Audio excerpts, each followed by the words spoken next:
गाछागा पेड़ गांव के दक्षिणी छोर पर, जहां सूरज ढलते ही सन्नाटा छा जाता था, एक पुराना और विशाल बरगद का पेड़ खड़ा था। उसे लोग गाछागा पेड़ कहते थे। इस पेड़ के बारे में गांव में कई कहानियां थीं। कोई कहता था कि वहां आत्माएं रहती हैं, तो कोई कहता था कि यह पेड़ अपने पास आने वाले को हमेशा के लिए रोक लेता है।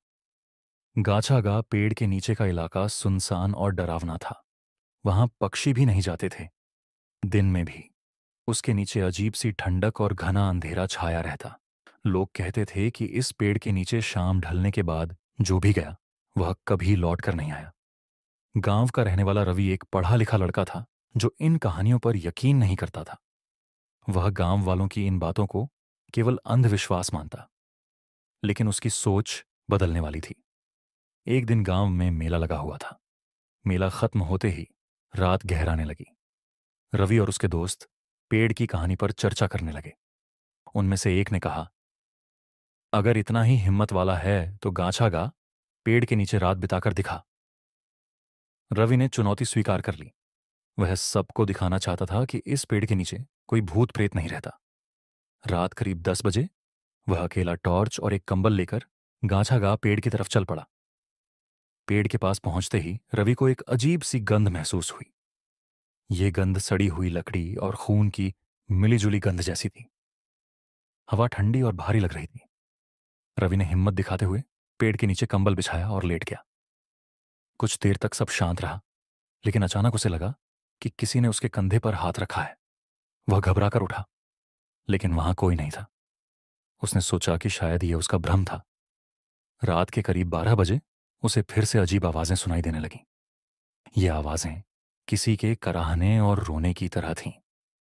रवि ने चारों तरफ टॉर्च से देखा, लेकिन कुछ नहीं दिखा। अचानक पेड़ के नीचे की जमीन हल्की सी हिलने लगी। वह डर से पसीने में भीग गया, लेकिन उसने खुद को संभाला। रवि ने तय किया कि वह वहां से भागेगा नहीं। तभी उसे पेड़ की एक शाखा हिलती हुई दिखी, जबकि हवा बिल्कुल भी नहीं चल रही थी। वह शाखा धीरे धीरे नीचे झुकी और जैसे ही वह रवि के पास आई, उसने एक अजीब सा चेहरा बना लिया। चेहरा डरावना और भयानक था, जिसकी आंखें जल रही थीं। रवि की चीख निकल गई, लेकिन उसकी आवाज कहीं दब गई, जैसे पेड़ ने उसे निगल लिया हो। वह तेजी से उठकर वहां से भागना चाहता था, लेकिन उसके पैर जैसे बंध गए थे। उसे ऐसा महसूस हुआ जैसे किसी ने उसकी सांसें रोक दी हों। अगले दिन सुबह गांव वाले जब रवि को ढूंढने निकले, तो उन्होंने उसे गाछागा पेड़ के नीचे बेहोश पाया। उसका चेहरा सफेद और शरीर कांप रहा था। जब रवि को होश आया, तो उसने पूरी कहानी बताई। गांव के बुजुर्गों ने बताया कि यह पेड़ सैकड़ों साल पुराना है। कहा जाता है कि इस पेड़ के नीचे कभी एक तांत्रिक ने अपने काले जादू के लिए कई मासूम लोगों की बलि दी थी। उनकी आत्माएं इस पेड़ में कैद हो गईं और अब वह हर उस इंसान को पकड़ लेती है जो यहां रात बिताने आता है। रवि ने उस दिन के बाद कभी गाछागा पेड़ की तरफ रुख नहीं किया। उसने गांव वालों से वादा किया कि वह ऐसी जगह कभी नहीं जाएगा। गांव के लोग भी समझ गए कि यह कोई साधारण पेड़ नहीं था।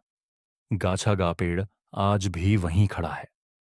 जो भी उसकी तरफ देखता है, उसे ऐसा लगता है कि पेड़ की शाखाएं उसकी ओर बढ़ रही हैं। अगर आप भी कभी किसी सुनसान रास्ते पर गाछागा जैसा पेड़ देखें, तो वहां रुकने की भूल न करें।